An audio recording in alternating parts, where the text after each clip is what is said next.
ನಿಮ್ಮ ಮನೆಯಲ್ಲಿ ಇವುಗಳನ್ನಿಟ್ಟರೆ ಕುಬೇರ ಲಕ್ಷ್ಮಿಯಿಂದ ಅದೃಷ್ಟ. ಇವುಗಳನ್ನು ಮನೆಯಲ್ಲಿ ಇಟ್ಟುಕೊಳ್ಳುವುದರಿಂದ ಕುಬೇರ ಮತ್ತು ಲಕ್ಷ್ಮೀ ದೇವಿಯಿಂದ ಸಂಪತ್ತಿನ ಅನುಗ್ರಹವಾಗುತ್ತದೆ.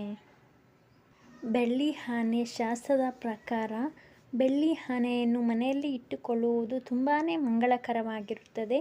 ಬೆಳ್ಳಿ ಆನೆಗಳು ಲಕ್ಷ್ಮೀ ದೇವಿಯ ಗಜಲಕ್ಷ್ಮಿ ರೂಪವನ್ನು ಪ್ರತಿನಿಧಿಸುತ್ತದೆ. ಬೆಳ್ಳಿ ಆನೆಯು ವ್ಯಕ್ತಿಯ ಜೀವನದಲ್ಲಿ ಅದೃಷ್ಟವನ್ನು ತರುತ್ತದೆ. ಶ್ರೀಯಂತ್ರವು ಲಕ್ಷ್ಮೀ ದೇವಿಗೆ ಸಂಬಂಧಿಸಿದ ಪ್ರಭಾವಶಾಲಿ ಯಂತ್ರವಾಗಿದೆ.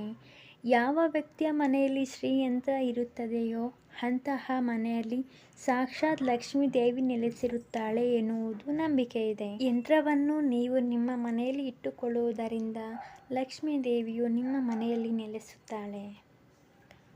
ಕಾಮಧೇನು ಹಸು ಅದೃಷ್ಟದ ಸಂಕೇತವಾಗಿದೆ ಹಾಗೂ ದೈವಿಕ ಶಕ್ತಿಯುಳ್ಳ ಹಸುವಾಗಿದೆ. ಇದನ್ನು ಮನೆಯಲ್ಲಿ ಇಡುವುದರಿಂದ ಎಲ್ಲ ದೇವರು ದೇವತೆಗಳು ನಿಮ್ಮ ಮನೆಯಲ್ಲಿ ನೆಲೆಸುತ್ತಾರೆ. ಆದ್ದರಿಂದ ಮನೆಗೆ ಹಣ ಬರುತ್ತಲೇ ಇರುತ್ತದೆ. ಕಾಮಧೇನು ಹಸುವನ್ನು ಮನೆಯ ತಿಜೋರಿಯಲ್ಲಿ ಅಥವಾ ಹಣ ಇಡುವ ಜಾಗದಲ್ಲಿ ಇಡುವುದು ಮಂಗಳಕರವಾಗಿರುತ್ತದೆ. ಕವಡೆ ಮತ್ತು ಶಂಖಗಳು ಲಕ್ಷ್ಮೀ ದೇವಿಯ ವಾಸಸ್ಥಾನವಾಗಿದೆ. ಕವಡೆ ಮತ್ತು ಶಂಖಗಳು ಇರುವ ಸ್ಥಳದಲ್ಲಿ ಲಕ್ಷ್ಮೀ ನಾರಾಯಣರು ನೆಲೆಸುತ್ತಾರೆ ಎಂಬುದು ನಂಬಿಕೆ. ಹಾಗಾಗಿ ವಿಷ್ಣು ಪೂಜೆಯಲ್ಲಿ ದಕ್ಷಿಣಾವರ್ತಿ ಶಂಖದಿಂದ ವಿಷ್ಣು ದೇವನಿಗೆ ಅಭಿಷೇಕವನ್ನು ಮಾಡಲಾಗುತ್ತದೆ. ಹಣ ಇಡುವ ಜಾಗದಲ್ಲಿ ಅಥವಾ ತಿಜೋರಿಯಲ್ಲಿ ಶಂಖ ಮತ್ತು ಕವಡೆಗಳನ್ನು ಇಡುವುದರಿಂದ ಧನಾಗಮನ ಹೆಚ್ಚಾಗುತ್ತದೆ.